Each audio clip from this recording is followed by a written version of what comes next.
Welcome, Strategy Simplified listeners. With a personal interest and focus in the space of digital transformation, I've been looking forward to today's conversation for some time. Today we get to hear from Paul Leinwand and Matt Monty on their book, Beyond Digital: How Great Leaders Transform Their Organizations and Shape the Future. Paul and Matt are both strategy and partners who are thought leaders and advisors in business model transformation, strategy, growth, and capability building. They'll share about their 7 leadership imperatives for transforming companies in the new digital era. And stay tuned after the interview for After Office Hours, where I take on a listener question about Peloton's business strategy. I hope you enjoy the discussion. Paul and Matt, glad to have you both with us today on this episode of Strategy Simplified. Great to be here, Thanks Stephanie. for having us.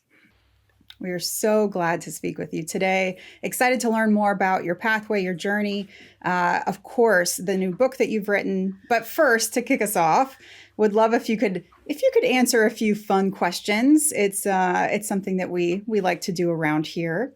I'm going to pass it to Paul first. Paul, if you could think back, what is one piece of advice that you would give your 25-year-old self? Well, there could be a lot of things on that list for sure. But I think in a lot of our learnings, Matt and I have recognized that, trying to figure out what you're great at, building upon that, recognizing you've got some weaknesses and you may have some improvement to do there as well, but a really good understanding of where can you add value? What can you do to help organizations? I mean, I think we're often chasing things and achieving things that we think are important. But I think that's been a really good lesson that I've learned over the years. Figure out what you're really good at. Yeah, I like that. Matt, I'll turn this next one over to you. What's one thing that you're looking forward to in the next 12 months? Number one on that list will be to go visit my mother in India, and I get to have a home cooked meal. But also, from a business perspective, actually, I'm genuinely excited about the next 12 months, because I was just reading something actually that had been written a while ago about the future in 2023. And, here we are, and there's so much happening in the world around us. On the one hand, while we have a lot of challenges in the present time, I'm also incredibly excited and excited to be in the profession of consulting during this time. And what a privilege to be in a profession where we get paid to solve real issues and real challenges. I mean, boy, I couldn't have asked for anything better. Love that. Well, thanks for indulging me with those, more fun or personal questions. Now, I would love to get to know a little bit more about you. For the benefit of our audience, Matt, could you kick us off and just give us a brief overview of your professional background? Sure. Well, I came late into consulting. I started actually in the telecom industry, spent over 10 years in the telecom industry and doing all sorts of things, both in the U.S. and also outside of the U.S., in Asia primarily. And then sort of blundered into consulting by mistake, perhaps almost 16 years ago. I thought I would just do it for a short period of time and then go figure out what I really wanted to do. And then discovered my true passion in solving important problems, serving clients, working with teams. And that's what I've been up to for the last 16 years, working with companies across all organizations all over the world, and really helping them deal with the issue of business model transformation. Thanks for sharing, Matt. Paul, what about you? I mean, first of all, I have the privilege of working with Matt on things like this research, that went into Beyond Digital.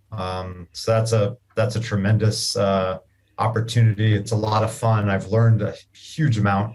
But my broader background is working with boards and leadership teams on their strategic questions, the future of where they're going, their operating models. And I also am an adjunct professor at Northwestern's Kellogg School. So I've been teaching co-teaching a class on strategy there for many years. A really fantastic experience. Love that. Thanks both for sharing. So you talked a little bit about your passion for the work that you're doing now and in consulting, but what about What about for PwC? Why strategy and? Look, the first thing you should know is I never wanted to be a consultant, and I hated consultants, literally hated consultants. I hated the fact that they would show up and research something on Google and try to tell me how to run my business. And but then, the reason that I chose strategy and is because what I found from the very beginning is that the DNA of the firm was about helping our clients achieve results. It wasn't just about giving them advice or writing a smart-looking document, but helping them succeed. Even everything from the competency model to how you were assessed was about, well, did you actually help your clients succeed? It's not about how many fees you generated for the firm or how much billable work you sold, but have you actually made a real difference and a contribution to the teams that you work with, the people you work with, the clients you work with? And that's been true through all the avatars that the firm has gone through, and is certainly true as part of the PwC network, which is really all about truly helping clients and organizations succeed with their objectives. I mean, we mean it when we say our purpose is about building trust in society and solving important problems. We mean it when we say that our purpose is about helping our clients achieve trusted outcomes. That's not just a slogan. I mean, that is really wired into our operating model in all sorts of ways. And most important of which is, that is the way to succeed in the firm. Thanks for sharing a little bit about that. A lot of our audience would love to work with a group like Strategy. And Paul, is there anything you would add to that from a prospective candidate lens, thinking about the types of candidates you're looking for, or how students could prepare? I think there's this understanding that society needs individuals to really go figure out some of these tough problems, and really can't rely on other organizations. I mean, we can hope that academics will provide great advice and great research. But when it really comes to some of the more fundamental issues that organizations face, we need the consulting firms to step up and figure out, what does that look like? What does the future look like? What needs to be done? How do you actually progress? And so I think individuals that recognize that there's a really massive need for consulting firms to help industries and help organizations, I think that makes for an incredible candidate. And we see that in interviews. We see the individuals that have that passion and understanding of the role that they can play. Mm-hmm. Well, talking about great research and deep organizational expertise, the two of you have been doing a lot of that and have put out this new book, Beyond Digital: How Great Leaders Transform Their Organizations and Shape the Future. Excited to talk more about that with you today. Congrats on the release. Matt, what was the catalyst behind the book? Why did you decide to put the effort into codifying all of this? Well, look, it started with just the huge number of questions that we were getting around digital transformation, digital strategy. How do I succeed? So many CEOs that we spoke to were overwhelmed with trying to figure out, how do I succeed in this new quote unquote digital way, or were being pushed by investors to clarify what's their digital strategy. And so that drove us to want to get underneath that, to say, well, what does it actually take to succeed? What does it take to succeed not only with digital transformation, but what does it take to succeed as an organization in an era that is so increasingly digitized, and where digitization is just a fundament of how we live and operate every moment of every day. Mm-hmm, mm-hmm. And there's certainly a lot here. So kind of start at the very beginning, Matt. How should a company assess whether or not it even needs to transform? Well, I think that's a little bit of a trick question, because I would tell you that certainly after Paul and I doing the research over the last 3.5 years, it's very clear to me that all organizations need to be in a state of continuous transformation. So it's not a question of, do I need to transform or not, but much more so, what is it that I'm transforming towards? I think that is the big question that companies need to get clear on. And very often, unfortunately, organizations don't have clarity about what's the destination. And that is part of what we found is the issue with so-called digital transformation or any kind of transformation. Very often you're pursuing a path because that's the latest technology, or perhaps, you're being pushed by your competitors in some way and you've seen them do something and you need to respond. And so you go after that without clarity on really what's your destination, what's your unique destination, and how are you going to get there in your differentiated way. So I think that's the bigger question to answer. And then, how you transform will solve itself. Your fair push. It was a little bit of a trick question, Matt, but I love the way you responded. This perpetual beta, right? This continuous state of ever evolving and changing and looking out for what's next, not just reacting and responding. But there's, I'm sure, still some in our audience that don't even know how to wrap their head around the phrase digital transformation. Good buzzword, buzz phrase. So what is it, in your perspective, Matt, that constitutes a digital transformation? I'm sure it's not just automation, right? Yeah. Well, first, I think we should banish forever the term digital transformation. It's just such an abused word or term. And that's because digital transformation has little to do with digital and much more to do with transformation itself. It has much more to do with what is that destination and outcome you're transforming towards. And then digital is an enabler and an element to that. But so are many other things, right? It's not just digital. I mean, if you just look at, for example, ESG, which is or the drive towards net zero, which is an absolutely essential commitment for any organization on the planet today, that's another driver of transformation. And, dare I say it, I'm sure there's some consultants out there talking about net zero transformation, which is another sort of misnomer. Fair. So maybe digital transformation just rather indicates the age in which we live right now, and the tech-enabled nature, perhaps, of broader scale business model transformation. Operating model changes and such. So, okay, I hear you on that. Might have to retitle my class then there, but understood. We'll be right back after this quick break. There's only one true way to build consulting skills, and that's to work on a consulting project. Are you ready to add killer experience to your resume and prepare for life on the job? Then you'll want to join the next Strategy Sprint, happening May 23rd through the 27th, 2022. Strategy Sprint is a 1-week virtual consulting project where you, in a team of 6 led by an MBB consultant, solve a strategic problem for a real-world business. Apply today. If you're accepted, you'll get an early bird discount of $95, but the discount ends on Friday, April 1st.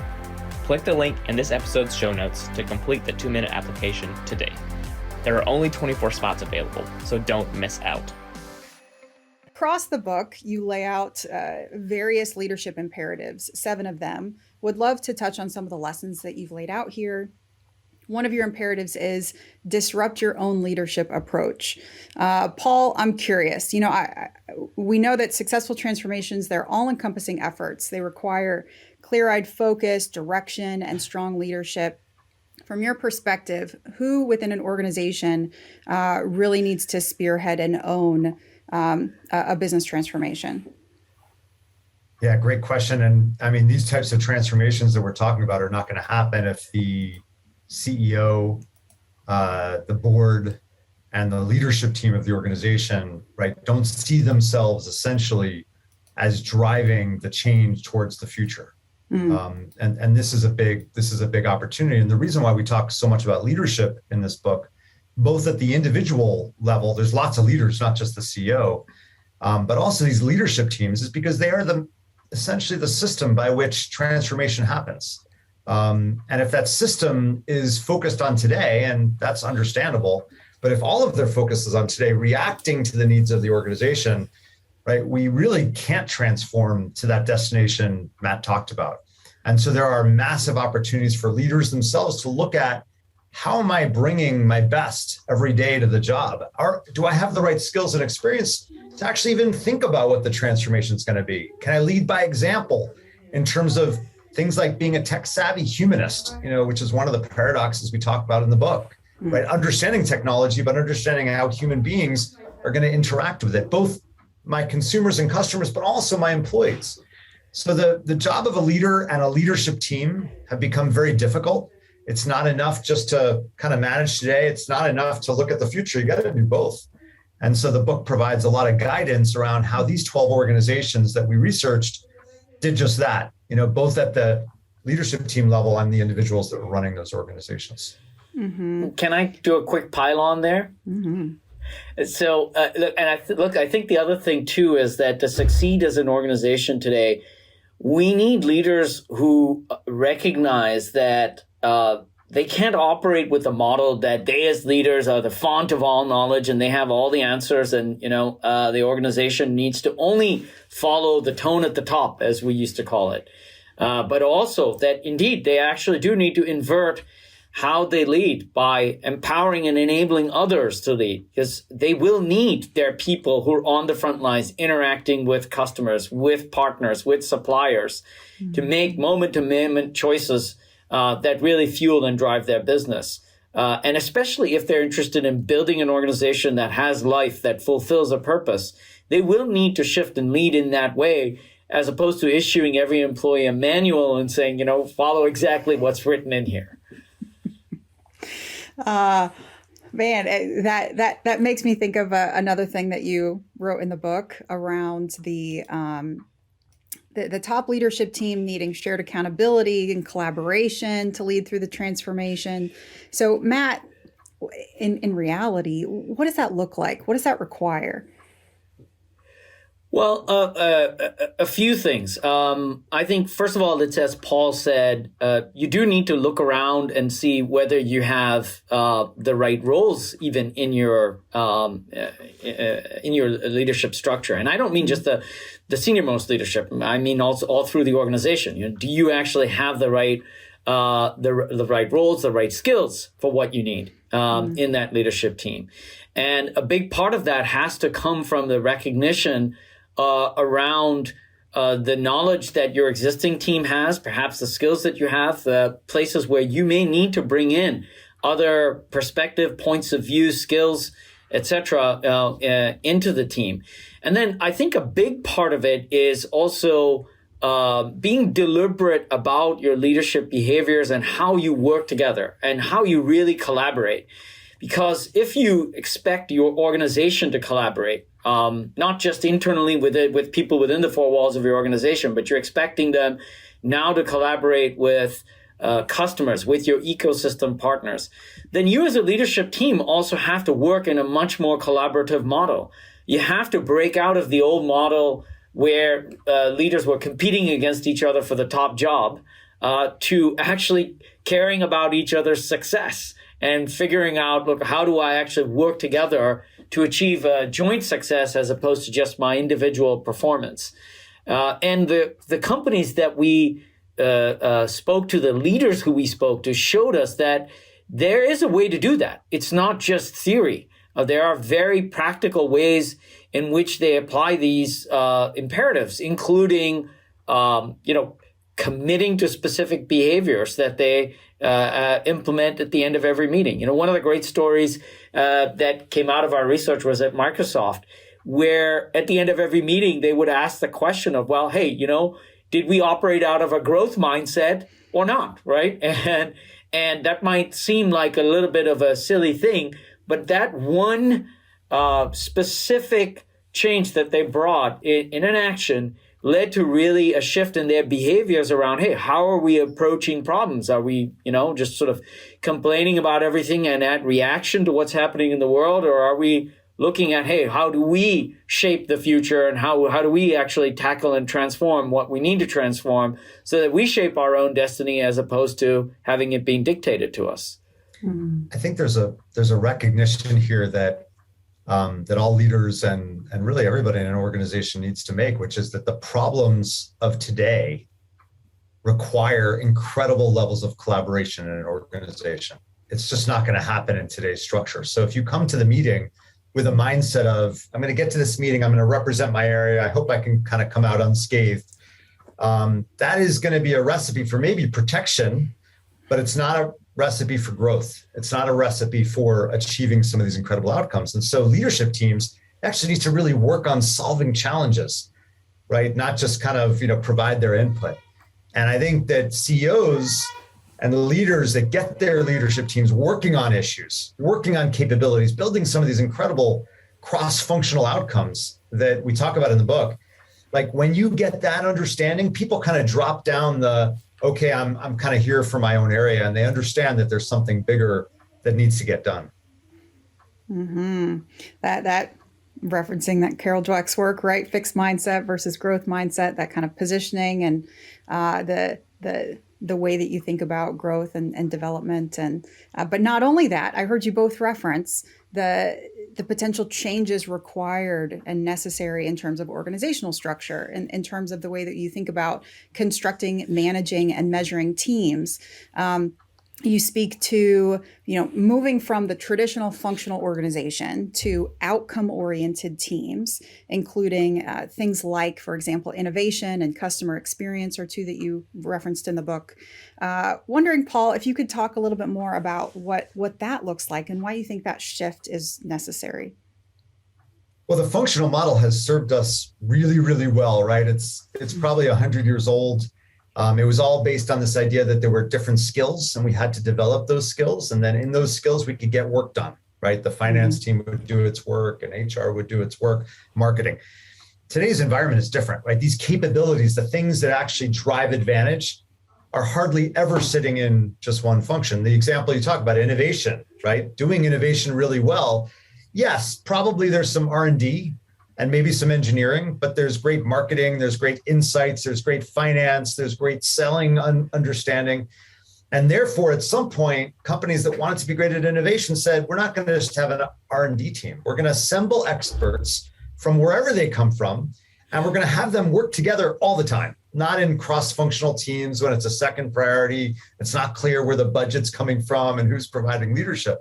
And this idea of outcome-oriented teams has been really prevalent in the 12 companies we looked at, way beyond innovation, and really looking at a new operating model where we first understand, here are the things we have to be great at. Let's organize around that. And yes, we'll have functions, but they'll probably take on a secondary role in many areas. Mm-hmm.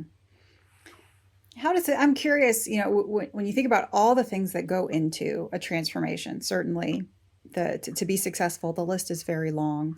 So you've already talked about things like, reshaping the operating model around what really matters to the organization, the metrics that matter, defining those KPIs, organizing around them. Also the collaboration and accountability across the shared team. So with these things, many times comes personnel turnover, perhaps the need or the desire to bring in leaders at all levels of the organization from the outside. When you think about the catalyst for change in an organization and the leadership required to be able to transform, and the time that takes, the energy that takes, what's your perspective on bringing folks from the outside in as a necessary need to inject some of that energy, new leadership and new perspective, versus the ability and the opportunity to transform from the core of the leadership that you have? Matt, what's your perspective on that? Well, look, first, certainly, bringing ideas, talent, diversity, perspectives from the outside can be incredibly helpful to any organization. And it doesn't need to be just because you're going through a transformation. It's something that, one ought to do as a course of doing business.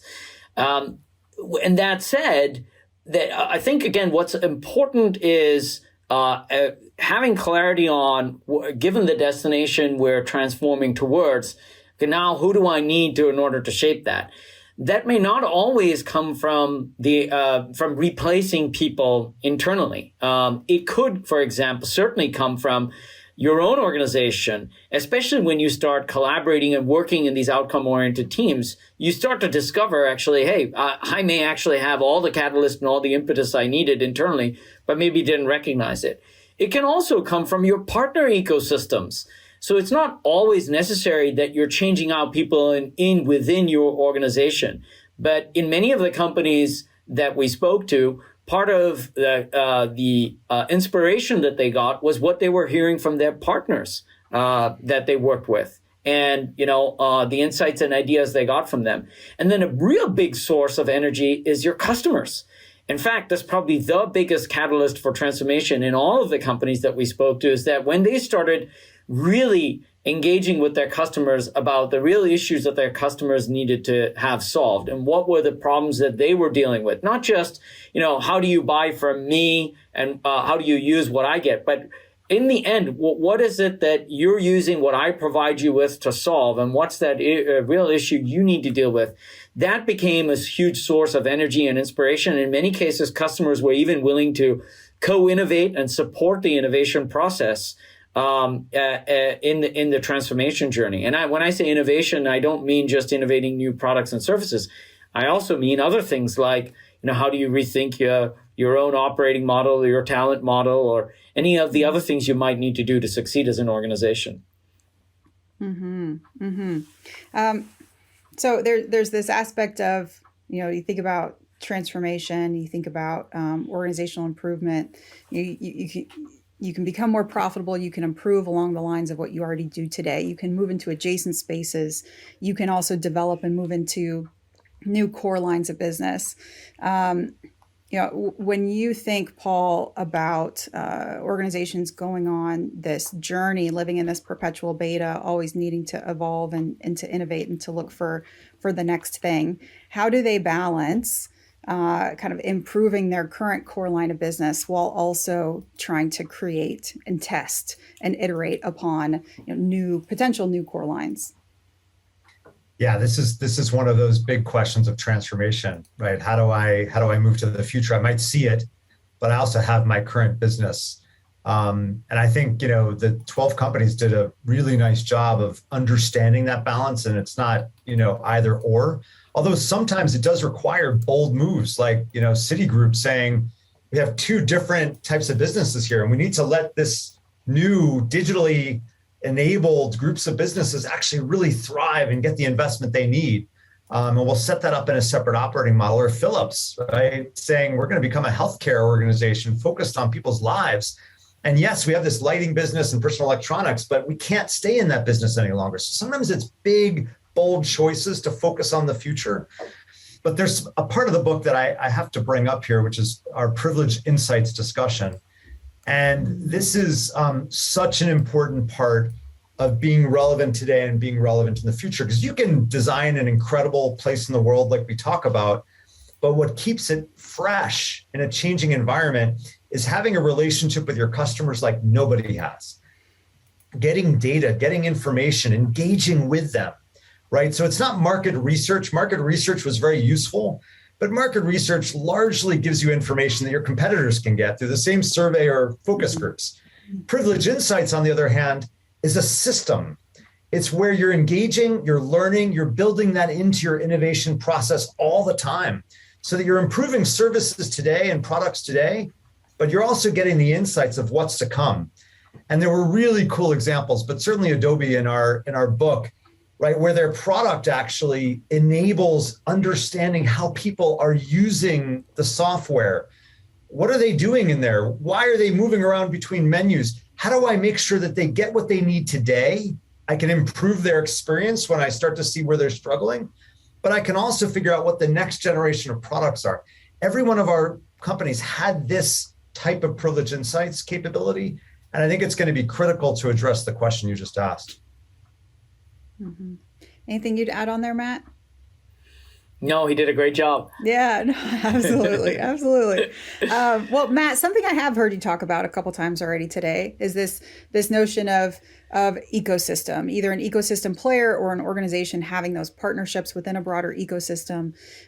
This is one of the imperatives that you have: embrace and create value via ecosystems. We know that not everybody's going to be the next Amazon or Facebook, the ecosystem player themselves. So how does a company think about growing and creating partnerships in this way? Yeah, so a few things. First, I think when you get clarity on your purpose as an organization, what is that destination we're transforming towards? What's the unique value we're here to create, and how do we do it in our unique way?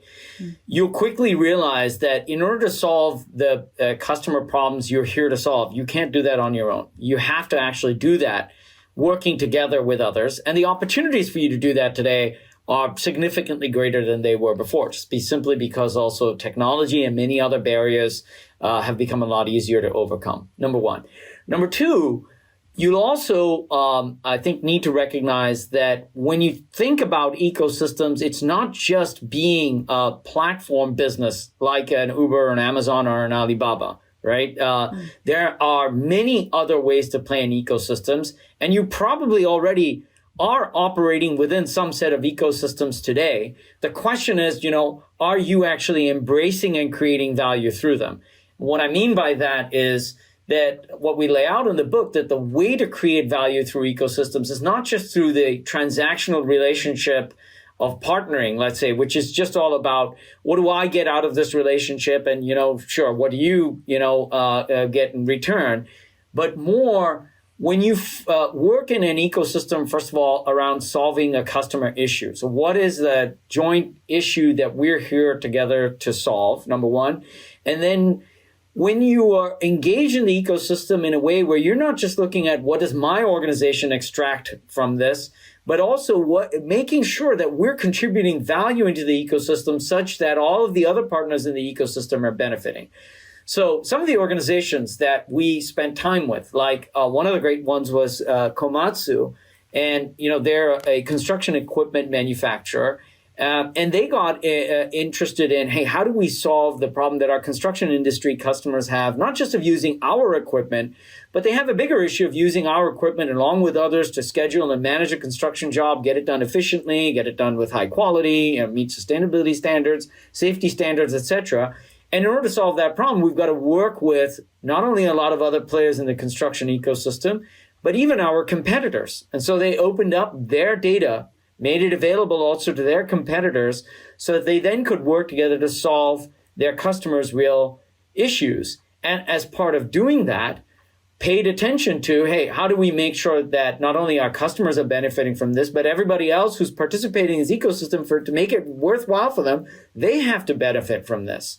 A part of doing that was also saying, look, we need somebody in the executive management team who's accountable for making sure that they represent the partner ecosystem that we work with, right? And that as we're making decisions, we're making them along with understanding how and where we participate with ecosystems, make sure that they benefit from it. So these are some of the things that you have to do differently. And by doing so, you can create huge value for your customers and for yourself. And if you just think about the fact that it also really helps you optimize where you invest your energy and your money. I mean, the capabilities you need to build today can be incredibly costly to build, can be very difficult to do. So if you're going to try to do everything yourself and own everything yourself, that's very difficult to overcome, as opposed to leaning into this ecosystem way of thinking and operating. On that note of capabilities, extremely difficult and sometimes extremely costly to build and buy. We've got, Paul, if we think about the spectrum of the soft stuff to the hard stuff, the tangible assets and the people and the culture, which one's more challenging in your book? Well, that's a tough question. I think they're both challenging in different ways. I mean, first of all, if we look at the basis of advantage today, right? Why are organizations winning? Right? It's really not typically from assets anymore. It was more from assets years ago. At this point, it's really the capabilities. It's what you do, not what you sell. What you sell is great. I can have a patent and a brand, but those have to be kept up. There needs to be innovation across the spectrum. And those are the capabilities that are brought to light. The challenge with capabilities is they are expensive, and those, system costs, building incredible processes, I mean, they're not cheap. And so now you have this idea of scale, not at the company level, but deployed to individual capabilities. Therefore, I have to bring a lot of scale to be great. I've got to provide focus. I can't do many, many different things. But the people dimension of capabilities is incredibly important. I mean, these capabilities don't work without people, and we've got to motivate individuals to build these incredible capabilities rather than just deploying what they have today. And I think in the social contract that we talk about in the book, one of the big insights from these organizations is that you've got to provide purpose, not just because you need the purpose so that your customers see where you're going, but employees need to know, why are they showing up every day? What big problem are they solving? Why should they bring their energy to improve these capabilities to deliver incredible outcomes? Well, they need to understand that, and it needs to be translated to them, right? So it's not just sort of an esoteric goal, but here's what you're doing here. And that's why Matt's point about the ecosystem is so important, because there may be some things that companies are doing today where we can't provide that great explanation for people. Maybe it's better that they are part of a different system and we can buy or exchange or interact with those capabilities. But some things we're going to do ourselves, and we need people to be incredibly motivated to take that journey. So this setting that kind of true north, having this purpose and vision, and for companies who have not yet started living in this perpetual beta, there can be a jolt to the broader system when moving into this new way of being and reimagining, and along with that, it can feel for the average employee that they can feel perhaps concerned that things are changing. There's this aspect of, well, how do we empower and engage our employees as we move into this new way of working and this new pathway as an organization?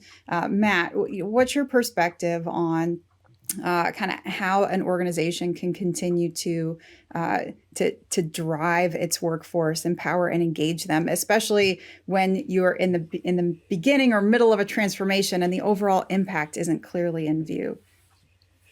Yeah, so look, that's why we write about the importance of reinventing the social contract with your people, and a key part of that is engaging them and involving them in also shaping the transformation. So it's not just the job of the leader to come up with all the answers and say, okay, I've defined the transformation, I'm going to tell you what to do. But very often, in fact, I think in all of the companies and leadership teams that we spoke to, they engaged their people on the front lines of their organization in the process. In some cases, like for example, with Philips, how you achieve healthcare outcomes was not entirely clear, but they knew that by working together and involving people not only from within their organization, but their partners, their customers, and bringing them into the process, that they could then start to shape and develop that together. And when you engage people in the problem solving in itself, right, and they're connected to your organization's purpose, I mean, that in itself can release enormous amounts of positive energy to really accelerate the direction you're moving towards. So I think that's one, key thing to tackle, that it's not just a nice thing to do to engage your employees. It's actually an imperative to power and accelerate your transformation and create value as an organization.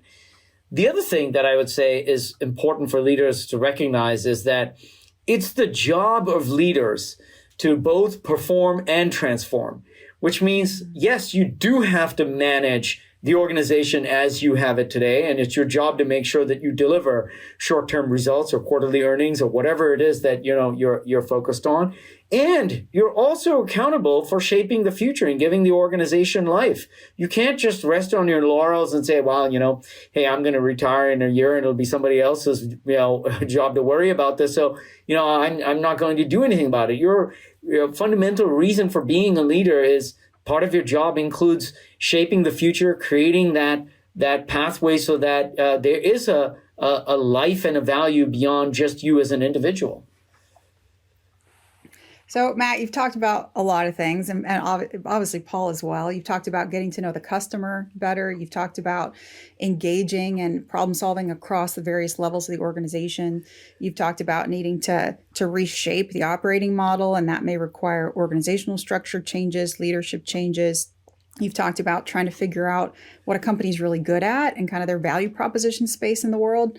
So when you put all these things together, your first leadership imperative is reimagine their place in the world. So what's the starting point? How does an organization, how does a leader get started on this process when there's so many dynamic elements involved?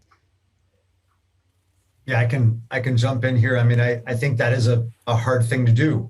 I think there's a lot of research which shows that, the human brain is kind of trained essentially to see things and assume you already know it.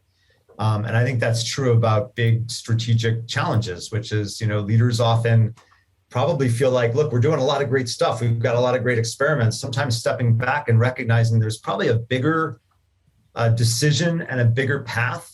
And how do I orient my team and go figure this out? I think that's hard. I think that's very, very difficult, especially when you may not be differentiated today. Most organizations, if they really look at what they're doing, they're providing a service, they're selling products, but they may not be unique. And that's a hard recognition. But once you're there, you can start to say, what do I do about it? And I think there's lots of places to start. You have already great privileged insights with your customers. They're probably sharing lots with you. You can probably see the bigger problems that they experience. There's probably lots of ESG enabled opportunities that right now you're seeing as like, I got to be compliant, I got to make progress.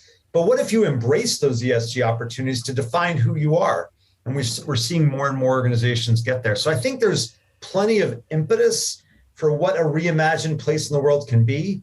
I think this is courage, and it's conviction, and it's creativity, and it's bringing that leadership team together, like Matt talked about, to actually say, who are we going to be? What is the unique place in the world that we want to occupy?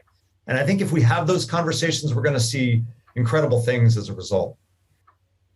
Mm-hmm. When do you normally come alongside your clients to help partner with them in this journey?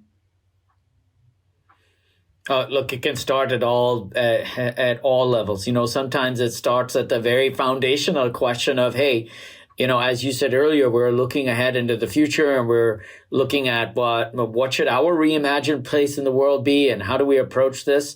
Very often it's organizations that have started their journey in some way. They've got some set of digital initiatives and sustainability initiatives and whatever other initiative, along the way. But all of a sudden, then there's the question of, okay, well, how do these things actually hew together? What are we shaping towards? Have we thought about everything that we need to? So it can happen at any point in the journey.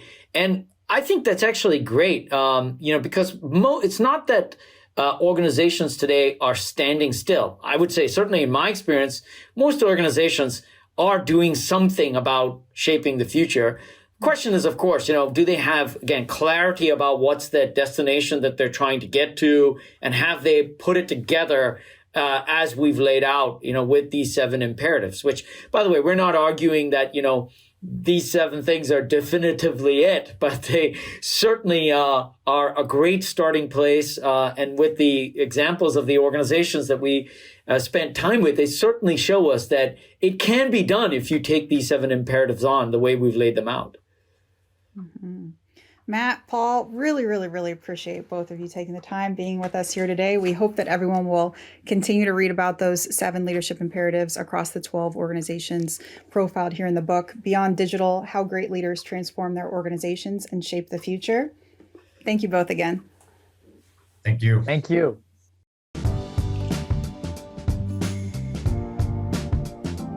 Welcome to After Office Hours, the part of the show where we answer your listener questions. If you'd like your question answered in a future show, make sure to send it in to podcast@managementconsulted.com. In today's After Office Hours, we have a question from a listener, Heidi, in the Bay Area. Heidi's a senior project manager at Amazon.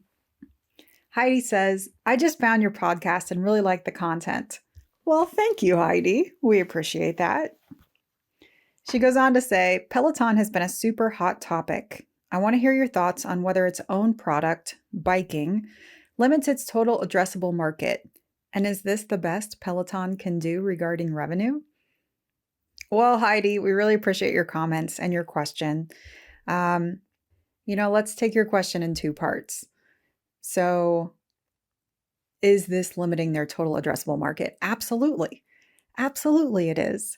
And it definitely relates to your second question. If Peloton stays within its current core line of business, and we think about the life cycle of that industry and therefore this company, I mean, it is in a growth phase still for sure. Yet, it does appear perhaps to be rapidly approaching maturity, its own individual life cycle. And once you hit that peak of maturity, there's a couple of things that can happen.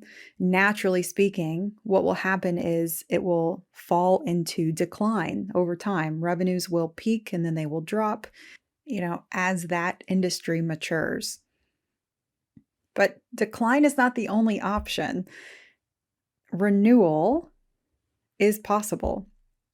Now, to get there, that's where we get into all of the conversation that we were having today with Matt and Paul. If I was working with Peloton personally, I would first go in and establish the need to transform, the need to continuously evolve and innovate. And then you would go through the process of really identifying the transformation objective and identifying whether or not the capabilities exist to succeed, and creating a people-centered culture and creating that internal innovation engine that is properly invested in and properly measured, outcome-oriented, and an evaluation of the broader business model, operating model, with the need, of course, as we were talking about again today, to perform while also adapting, innovating, and evolving. And so to do all those things, extremely difficult. But is that what Peloton needs to do, and companies like it, to continue to grow? Yes, absolutely it is. Because there will be a cap based on what they offer today. And it's not just enough to move into adjacent services, to move from bikes to treadmills, for example. But a company has to really, in the language of Matt and Paul, find its unique value proposition. And I would say invest appropriately, both financially and culturally, in creating an internal innovation engine through which you not only move into adjacent spaces, but also test, pilot, and refine opportunities for Peloton to move into completely new lines of business, to actually build a new core line of business while also performing and perfecting within their current lines of business. Again, Heidi, really appreciate the question. And for all our listeners out there, if you would like your question addressed on the podcast, please send it to us, podcast@managementconsulted.com.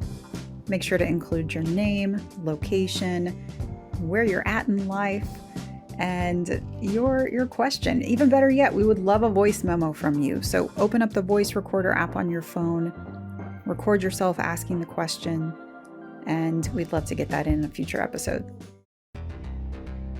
Thanks for joining us today.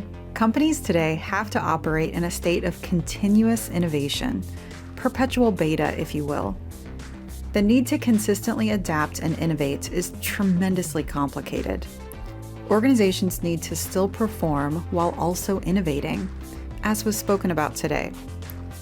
There has to be a clear transformation objective, strong leadership, the right capabilities, deep customer insights, an internal innovation engine, and a people-centered transformation culture.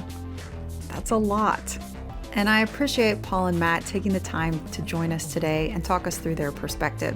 And if you're interested in working for a firm like Strategy And, do check out our information and offerings at managementconsulted.com, where you'll find info and resources to help you understand the consulting interview process, get the interview, and crush the case. We'll see you next time.